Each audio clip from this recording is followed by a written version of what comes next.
Tudo bem, pessoal? Bem-vindo ao canal Mano Mundo. Eu sou o professor William Rubira.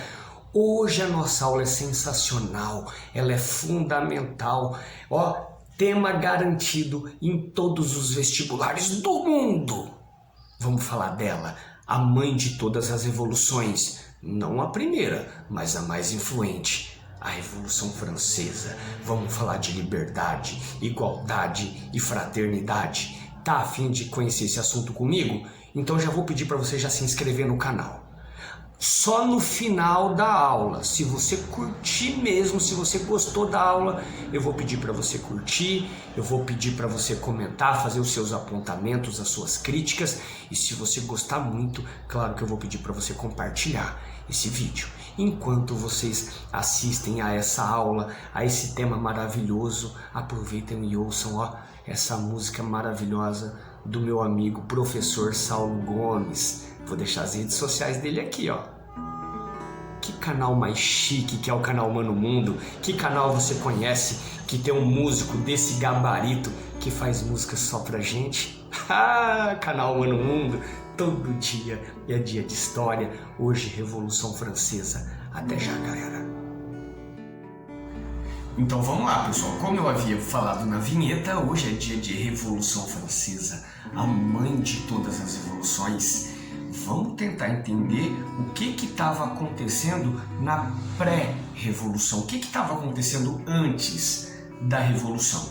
Então, primeiro de tudo, a França ainda era um país agrário no final do século XVIII. Tá? Só que com a modernidade, novos produtos chegando, novas técnicas de cultivo, a produção começa a aumentar. A produção aumentando, a população passa também a comer melhor. Passando a se alimentar melhor, a população também cresceu mais. Olha como que funcionava todo esse processo. E ainda juntando com o início da industrialização, com a produção de alguns produtos, os preços começam a cair. Isso quer dizer que o consumo começa a aumentar. O consumo aumentando, a burguesia começa a ficar de olho no poder e nos privilégios que pertenciam ao clero e à nobreza. E vindo aí, junto com a burguesia, tinha os camponeses, que queriam se libertar das obrigações feudais. Olha que número interessante, gente. Dos 25 milhões de franceses, 20 milhões eram formados por camponeses. Então, esse time acabou ficando bem grande. E a população francesa, então, para a gente finalizar essa primeira parte, ela era formada por estamentos. O que são estamentos, William? São os grupos, estamento na raiz da palavra, como se fosse forma de estar. Vamos tentar entender então quais eram esses estamentos. O primeiro estado ou estamento era o clero. O clero compunha aí 120 mil religiosos, dividido em alto e baixo clero. Ok? Depois do clero vinha o segundo estado, que é a nobreza.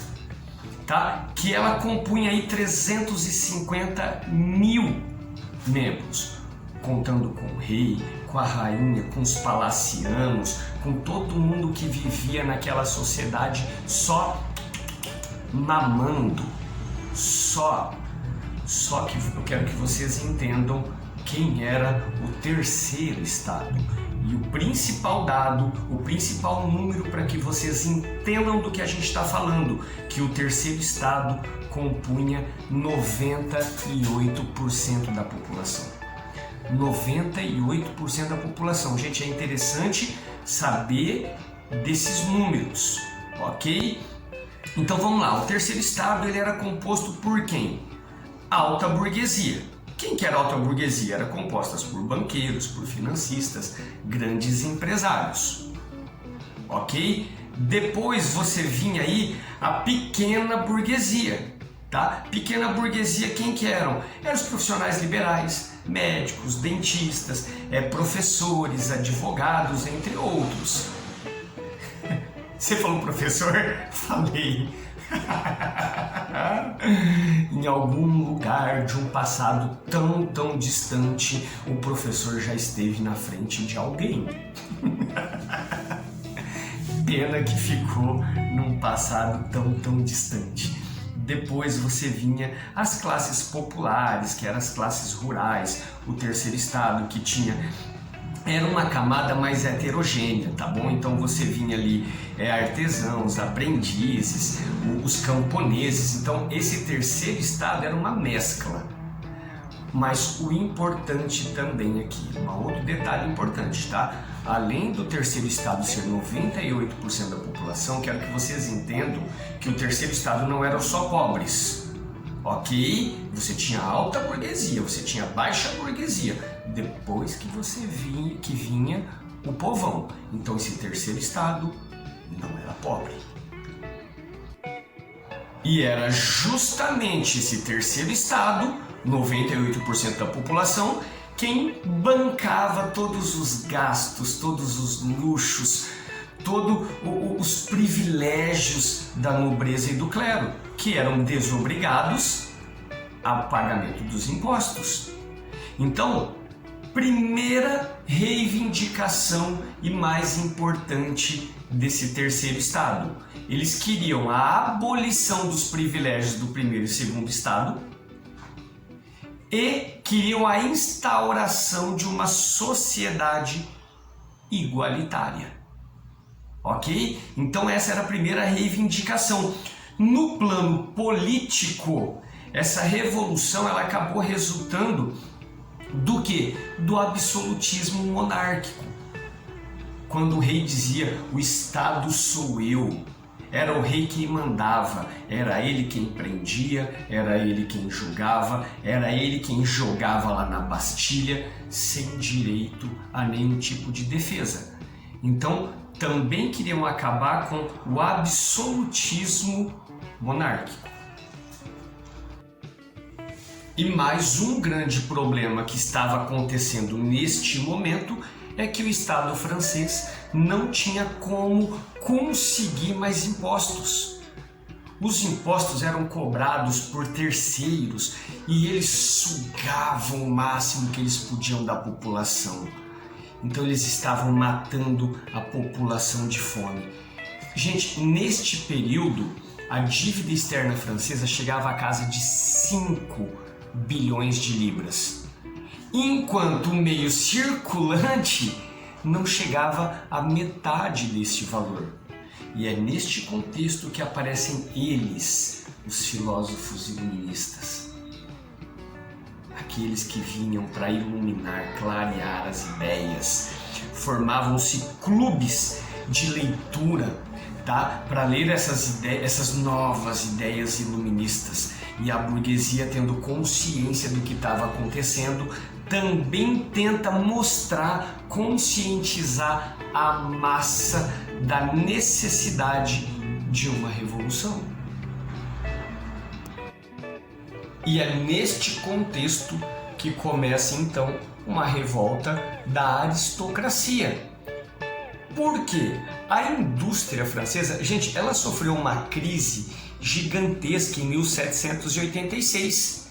Por quê? A França fez um acordo com a Inglaterra, pedindo para que seus produtos agrícolas pudessem circular livremente pela Inglaterra, e a Inglaterra de pronto falou assim, não, pô, fique à vontade, gente, estendeu um tapete vermelho para a França, falou, não tem problema, fique à vontade. Mas o que a Inglaterra queria? Que os seus produtos industrializados também circulassem tranquilamente pela França. E a indústria francesa nesse momento, ela era ainda muito frágil e obviamente não ia ter competitividade com a indústria inglesa, tá bom? Então a crise foi realmente profunda. Aí chega 1788, chega uma seca muito grave, tá? E aí com essa seca a produção de alimentos despenca, despencando a produção, sobe os preços, subindo os preços, a miséria chega na França. algo parecido com a história do Brasil? Não sei, deixa isso para lá. Melhor deixar isso para lá por enquanto. E a fome chega na França, gente. Só para vocês terem uma ideia, um pãozinho francês chegou a custar 1 mês de trabalho de um assalariado.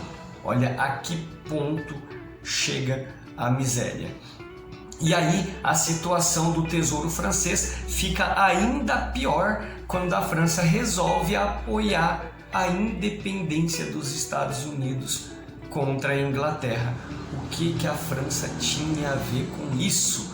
Ela queria se vingar da derrota que tinha tido com a Inglaterra e resolve apoiar os Estados Unidos. Só que qual que é a grande questão? Só esse investimento, essa ajudinha básica que a França deu para os Estados Unidos custou 2 bilhões de libras em um país que estava morrendo de fome. E o rei Luís XVI, que não se cansava de dar bola fora, nomeia o Turgot para ser o seu ministro e pede para que ele faça uma reforma tributária. Só que os nobres já vieram para cima do Turgot parecendo leões e o Turgot já se demitiu no ato. Então começa a dança das cadeiras dos ministros. Isso não é uma indireta, juro que não é uma indireta. Não, é assim, é assim. E o Turgot sai fora. E aí o rei Luís XVI, então ele resolve nomear o Calonne. Fala, Calonne, preciso que você dê um jeito, precisamos aumentar os impostos e eu quero que você se vire, faça alguma coisa. E o Calonne, obedecendo Luís XVI, convoca a Assembleia dos Notáveis. Olha que nome bonito, tá? Quem fazia parte dos notáveis, William? O clero e a nobreza. Claro, eles eram os notáveis. E o Calonne chega diante de todos eles e fala, gente, a parada tá feia. Estamos devendo tudo. E eu queria pedir para vocês, gentilmente, que pelo menos por um curto período de tempo, eu queria que vocês também pagassem os impostos pelo bem da França. Ele não estava errado, ele estava certíssimo. Mas, de novo, agora foi o clero. O clero vem para cima, também como um leão.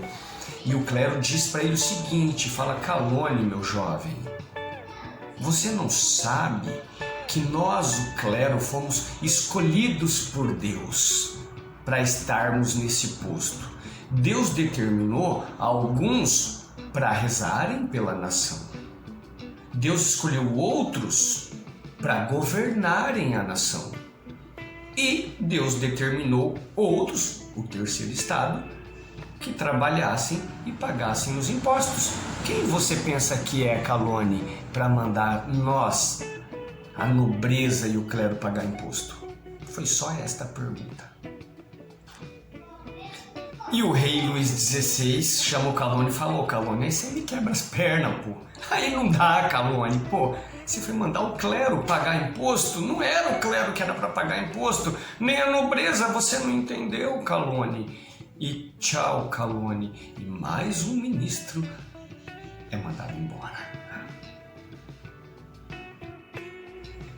E é nesta bagunça de ministro entra, ministro sai, que chega ele, o Necker. Ele já tinha visto o que tinha acontecido com os anteriores. Ele falou, opa, eu que não sou besta de me meter aqui. E ele convence então Luís XVI a convocar a Assembleia dos Estados Gerais, nome bonito também, tá? Que não se reunia desde 1614. E o Luís XVI fala, então ok, então vamos reunir então a Assembleia dos Estados Gerais. O objetivo dessa Assembleia era fazer com que, para variar, o terceiro estado pagassem ainda mais impostos. Só que as eleições que aconteceriam em 1789, o bicho já estava pegando, coincidiu com a péssima colheita. E aí a Paris estava pegando fogo.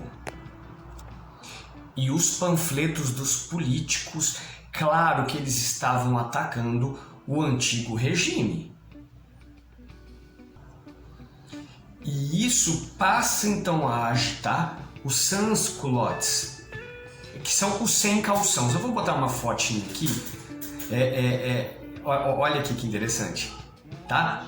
Os sem culottes, os sans-culottes, os sem calções, era uma alusão às roupas que a nobreza usava, que era essa roupa feinha aqui. Tá vendo essa roupa feinha? Essa era uma roupa dos nobres. Então, o que acontecia, gente? Qual foi essa treta? Os nobres em Paris eram cerca de 200 mil. Numa Paris que tinha 600 mil habitantes. Ok? Então, começa a agitar essa política e os sans-culottes começam a perder a linha.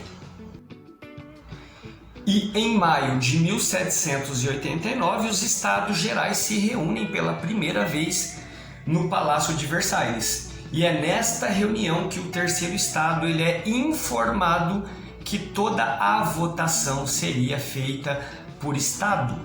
O que isso quer dizer, William? Que o clero ia ter um voto, a nobreza teria um voto e o terceiro estado teria um voto. Lembra que o terceiro estado tinha 98% da população? Então eles falaram assim, não, isso está errado. A gente quer o voto individual. Por quê? O terceiro estado tinha 578 deputados. Só aí já dava vitória para o terceiro estado. Porque a nobreza tinha 270, o clero tinha 291, vitória do terceiro estado. Mas dos deputados que fazem parte da nobreza, 90 também votavam em favor do terceiro estado. E do clero, do baixo clero, 200 também apoiavam o terceiro estado. E aí o bicho pegou de novo. E no dia 17 de junho de 1789, o terceiro estado se reúne então em separado e eles se declaram uma Assembleia Nacional. O rei Luís XVI, sentindo o cheiro de problema, foi aconselhado e ele falou assim, olha gente, eu vou ter que dissolver a reunião de vocês porque eu tenho que fazer uma reforminha nessa sala, será que vocês podem dar uma licencinha para mim? E eles falam, não rei, não tem problema, fique à vontade, a gente passa para a sala do jogo de pela, que era um esporte. E chegando na sala do jogo de pela, o terceiro estado acaba recebendo a adesão de parte do clero e parte da nobreza que eram influenciados pelo iluminismo. Então o rei ele não teve outra alternativa a não ser aceitar a Assembleia Nacional. E aí, gente, foi tudo muito rápido. Décadas e décadas e décadas de lutas foram comprimidas ali em poucas semanas. Eu vou contar como que isso aconteceu. Só para vocês verem aqui como foi tudo muito rápido. Dia 9 de julho, então foi proclamado a Assembleia Nacional Constituinte, que eles queriam uma nova Constituição. Os deputados, gente, eles falaram assim, olha, a gente só sai daqui com uma Constituição, tá? O rei Luís XVI estava tentando ganhar tempo enquanto ele podia, falou assim, eu vou tentar me preparar aqui, eu vou preparar o meu exército, ele estava tentando ganhar tempo. No dia 12 de julho, então 3 dias depois, o Necker, mais um ministro, ele acaba se demitindo, o que aumentou ainda mais a tensão. No dia 13 de julho, acaba formando uma milícia de Paris, então que é uma organização militar popular, tá? O povo estava armazenando armas e estava preparando as suas barricadas. Olha só como tudo era muito rápido. No dia seguinte, o povo toma a Bastilha. Esse dia pegou fogo, tá? A explosão revolucionária por todo o país. ok? Então no campo a violência ainda era ainda maior. Por quê? O povo queria destruir toda aquela carga, todo aquele jugo feudal. Eles iam nos cartórios e destruíam os títulos de propriedade, tá? Tudo isso é muito rápido.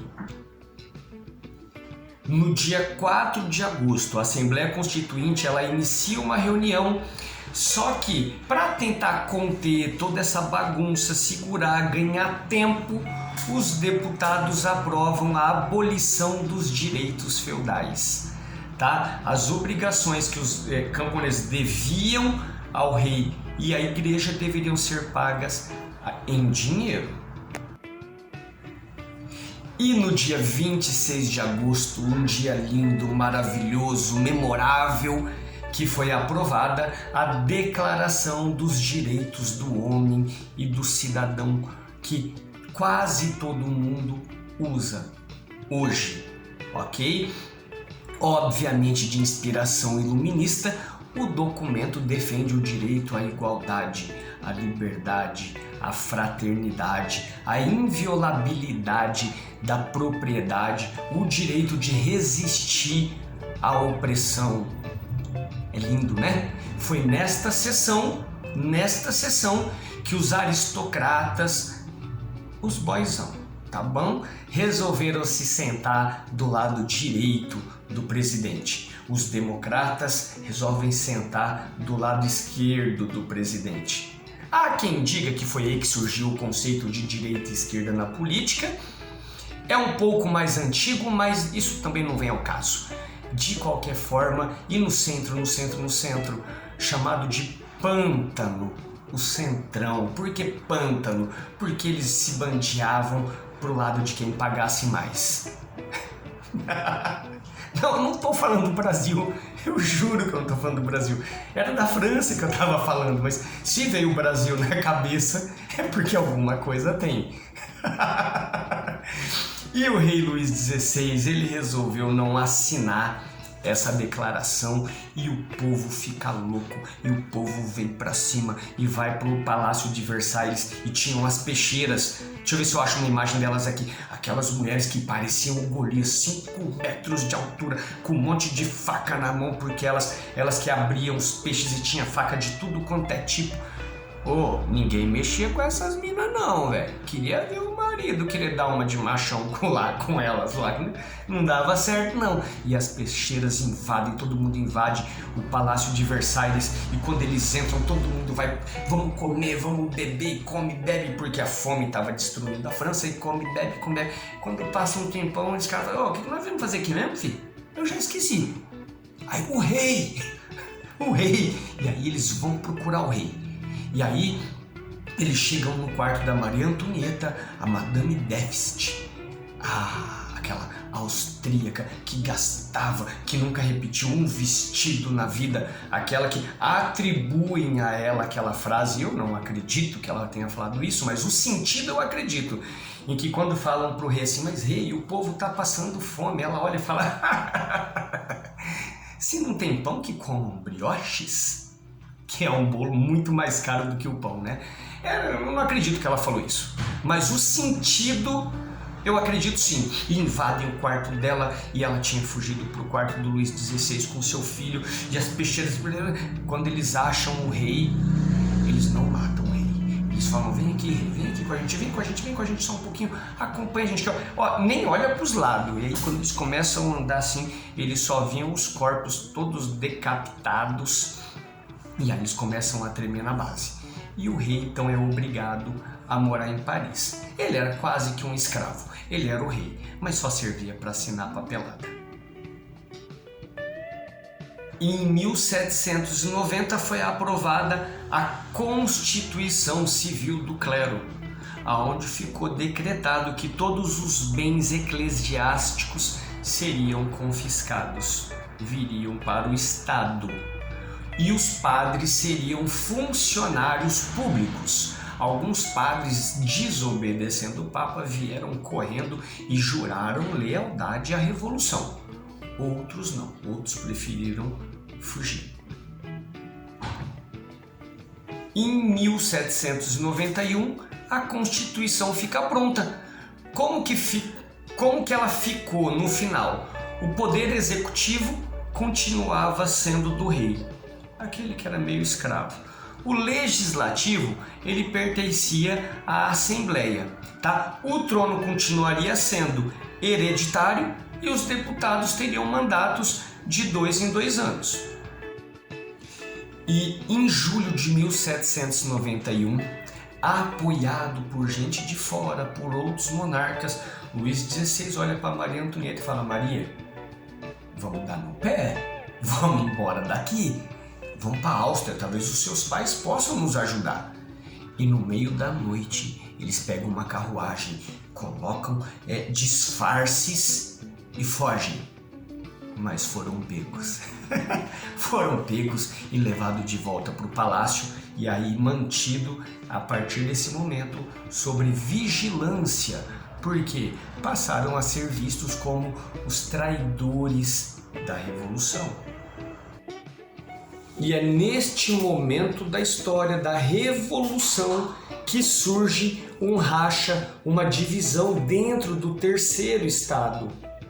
O povo já havia sido traído agora há pouco nessa Constituição que eu falei. Porque quem é que poderia votar que tinha sido definido nessa última Constituição? Só quem tivesse em posses. Então o povo, que era a maior parte do terceiro estado, já se viu traído. Como sempre, o povo sempre é traído. E aí nasce então uma complexa composição político-partidária. Nasce a treta entre girondinos e jacobinos, tá? Quem eram os girondinos? Eram representantes da alta burguesia. Eles defendiam as posições que haviam sido conquistadas até agora e eles queriam impedir o crescimento dos sans-culottes, que eram os jacobinos, apoiados por ninguém mais, ninguém menos que Maximilien Robespierre. Vou falar bastante dele, tá? E claro que o centrão, como sempre, o pântano, ficava aí dividido em quem pagasse mais. Pagou mais, eu vou para cá, pagou mais, eu vou para cá, não tem problema. Também vou falar um pouquinho sobre Danton e Marat, tá? O amigo do povo, aquele cientista louco, doidão. Vou falar um pouquinho dele também nesta parte da aula. Se você estiver gostando até aqui, a aula não acabou não, mas se você estiver gostando, eu já vou pedir para você se inscrever no canal, tá bom? Já se inscreve aí e dá essa força pra gente.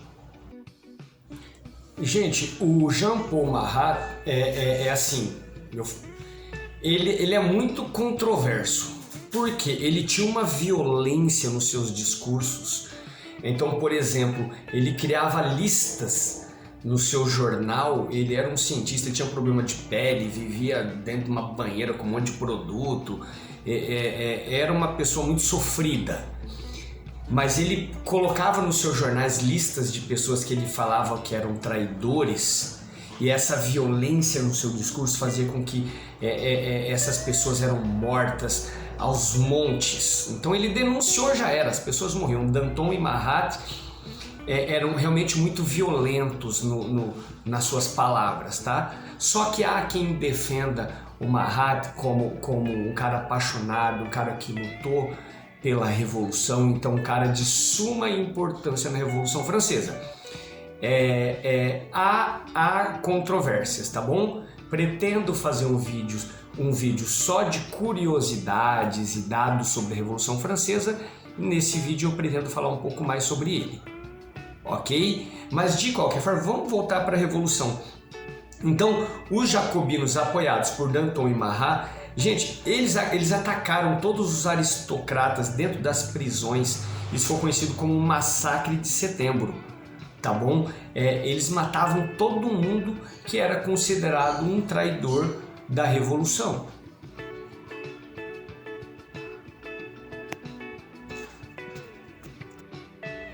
Então, uma nova Assembleia foi formada, a Convenção, que deveria preparar uma nova Constituição. Os girondinos, que apoiavam o rei, tá? Perderam seu posto, eles eram a maioria, acabam perdendo então para os jacobinos, que foram reforçados pelos montanheses, tá? Que era um grupo muito mais radical. Então Maximilien Robespierre e Saint-Just que lideravam os jacobinos. Tá? Então, só para vocês terem uma ideia, o julgamento do Luís XVI acabou abalando a opinião pública europeia, porque os girondinos eles tratavam de defender o rei.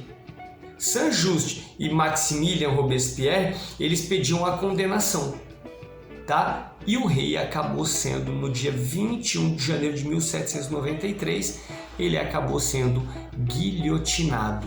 Aquela guilhotina que ele mesmo tinha gostado de ver a criação dela, tá? A guilhotina, a ideia era dar uma morte justa para todo mundo, apesar que não era justa, porque quem morria na guilhotina era quem tinha dinheiro, que os pobres não morriam na guilhotina não. A morte não era justa como eles falavam na época não. E neste caso, então, os jacobinos saem vitoriosos e o primeiro ano da República, 1793, tá? Passa então essa revolução a ter um caráter realmente 100% do povo, social, ok? E aí pela nova Constituição, os 750 deputados eleitos, eles escolheriam a nova mesa dirigente com as funções executivas, tá? Então, eles escolheriam quem seria o executivo, tá? Fora da França, a Europa toda estava agitada, porque uma revolução popular, uma revolução social, assusta todo mundo neste momento. Então você vê a Inglaterra, você vê a Holanda, você vê o Santo Império, tá? Você vê todos eles estavam tremendo na base nesse momento. E os franceses, percebendo que está todo mundo tremendo na base, falam: opa, eles vão contra-atacar a gente. Então, já para cuidar de garantir a segurança interna, eles criam o Tribunal Revolucionário, tá? Encarregado de julgar os contra-revolucionários, tá? Os jacobinos, é claro que eram a maioria, tinham saído vencedores, eles que acabam controlando toda essa convenção e os principais comitês.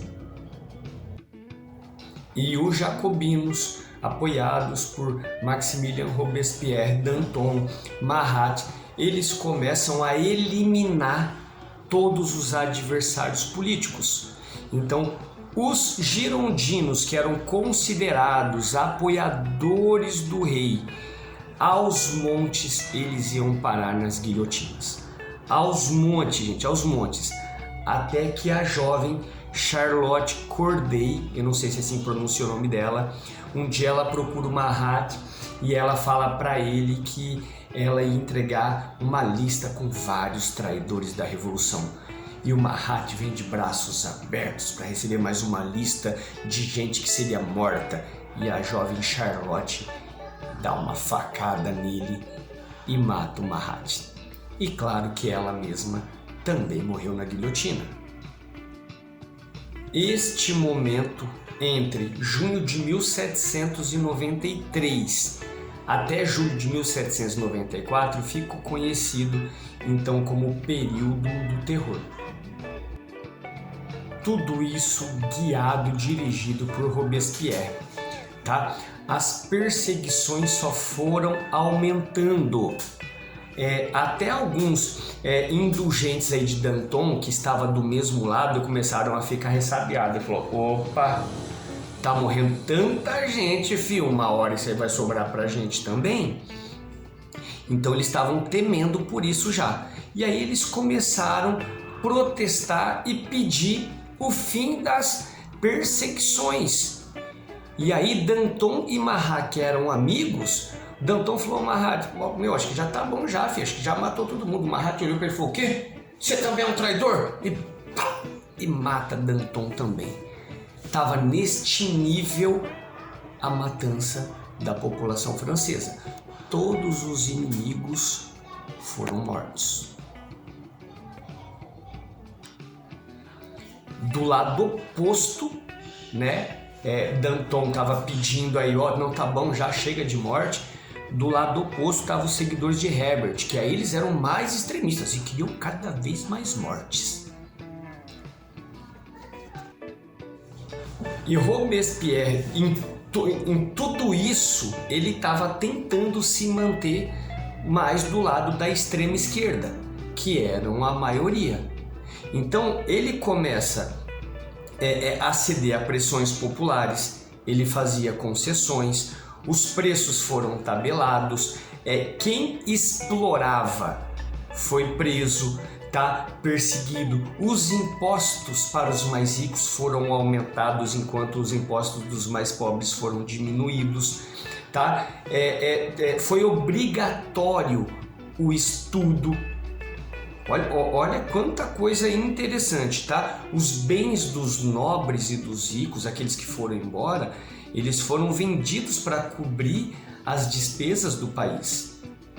Então Maximilien Robespierre, ele estava realmente do lado do povo, tá? As leis sociais provocavam ondas contra-revolucionárias, tá? Então sobrevieram aí medidas um pouco mais drásticas. Então o Tribunal Revolucionário, só para vocês terem uma ideia, eles prenderam mais de 300 mil pessoas, tá? Dessas 300 mil, 17 mil foram condenadas à morte. Outros morreram nas prisões esperando julgamento, tá? Perdeu o controle. É simples, perdeu o controle. O terror acabou chegando no auge e atingiu a própria convenção, tá? Para se manter no poder, Robespierre ele precisava eliminar toda a oposição, então ele condena, né? Já havia matado Danton, porque também foi visto aí como um traidor também da revolução. Então o radicalismo dos seguidores do Herbert acabava criando problemas e levando também eles próprios à guilhotina, tá? O sucesso militar acabou diminuindo a tensão interna e a população passou até a desejar o afrouxamento da repressão. Os girondinos, que tinham se isolado durante o terror para salvar suas cabeças, tá? Eles voltaram à carga. E para finalizar essa parte, Robespierre ele não tinha mais a massa de Paris para apoiar ele, pois ele havia eliminado todos os seus líderes. E em julho de 1794, ou ficou conhecido como o 9 Thermidor, pelo calendário novo, Robespierre e Saint-Just eles acabaram sendo presos e guilhotinados em seguida, tá? A alta burguesia voltava ao poder através dos girondinos. Então Maximilien Robespierre, que lutou tanto em favor do povo, acabou perdendo o controle, e não só o controle, perdeu também a sua própria cabeça, na invenção que ele amava, a guilhotina. E agora vamos falar, obviamente, da contra-revolução burguesa. Lembrando que nessa Revolução Francesa, os jacobinos e os girondinos ficavam se revezando no poder, tá? Então o que acontece? Vamos lá, o poder da convenção, ele acabou caindo nas mãos, sabe de quem? Do pântano. Agora sim eles aparecem, que era um movimento formado por elementos da alta burguesia, como diz nos livros, de moralidade duvidosa. É o centrão de novo. Então eles eram assim grandes oportunistas políticos, ok? E aí eles eram obviamente ligados aos girondinos e acabaram instalando aí uma reação também. Os clubes jacobinos foram fechados e aí acabou preparando uma nova Constituição, a do ano 1795, tá? Que estabelecia o quê? Que o executivo tinha 5 diretores eleitos pelo legislativo, então o executivo era eleito pelo legislativo e eram 5. O diretório tinha os deputados que comporiam 2 câmaras, tá? O Conselho dos 500 e o Conselho dos Anciãos. Era assim que eles iam ficar formado politicamente neste momento. Então a configuração política da Assembleia acabou mudando, tá? Então no centro, os girondinos que tinham deposto Robespierre, tá? À direita, os realistas que pregavam a volta dos Bourbon ao poder, tá? E à esquerda, os jacobinos, também chamados de socialistas utópicos, que reclamavam medidas de caráter social. É assim que ficou estabelecido, tá? E esses diretores ficavam em cima do muro, se equilibrando, fazendo força para não cair, se equilibrando entre as tretas da direita e da esquerda, entre os jacobinos e os girondinos. Tá? Só que em 1795, os realistas, aqueles que queriam a volta da família Bourbon ao poder, eles tentam dar um golpe. Golpe esse que foi abafado por um jovem oficial que estava aparecendo naquele momento na França, um tal de, esqueci o nome dele, um tal de Napoleão Bonaparte. Ele mesmo, Napoleão Bonaparte, é neste momento que ele aparece. Ele abafa esta primeira tentativa de golpe e, como recompensa, os diretores deram para ele, como um presentinho, o comando do exército francês lá na Itália. E assim Napoleão Bonaparte começa a aparecer para o mundo. No ano seguinte, já vem uma conspiração jacobina. Um ano depois, de novo, volta a eles. Quem? Os realistas, que mais uma vez tentam dar um golpe e mais uma vez foram derrotados por intermédio de Napoleão Bonaparte, que exatamente no mesmo momento acabava de assinar a paz com a Áustria. Isso era vantajoso demais para a França. Ok? Então Napoleão Bonaparte estava literalmente bombando. Em 1798, os jacobinos acabam vencendo as eleições. A burguesia estava a fim de paz, já estava cansada, queria um governo forte que conduzisse de novo a França à normalidade.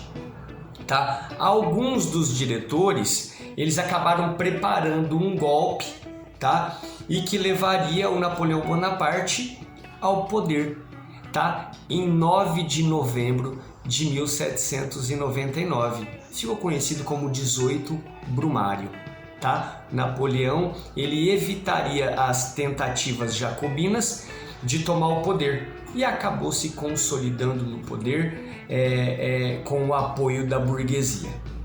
Mas Napoleão Bonaparte é um tema para uma outra aula, tá bom? Galerinha, fico por aqui. Eu sei que a aula ficou extensa, mas não dá para falar de Revolução Francesa de forma rápida, tão simplificada. Eu precisava passar todos esses dados, essas informações para vocês. Tá joia? Fico por aqui. Se vocês tiverem gostado dessa aula, eu vou pedir para que vocês se inscrevam aqui no canal Humano Mundo. Se você gostou muito, eu vou pedir para você curtir o canal Humano Mundo. Se você se inscreveu, se você curtiu, eu vou pedir para você comentar aqui. Façam críticas. O William poderia ter sido melhor nisso. Ou William, tem essa informação que você não falou? Tá bom? Então, se você se inscrever, se você curtir, se você comentar, claro, só vai faltar compartilhar. Isso, galerinha, só quando vocês comentam, vocês curtem, vocês se inscrevem, o YouTube entende que o canal Humano Mundo está sendo de muita utilidade para os estudantes e para os amantes de história. tá bom? Então fico por aqui.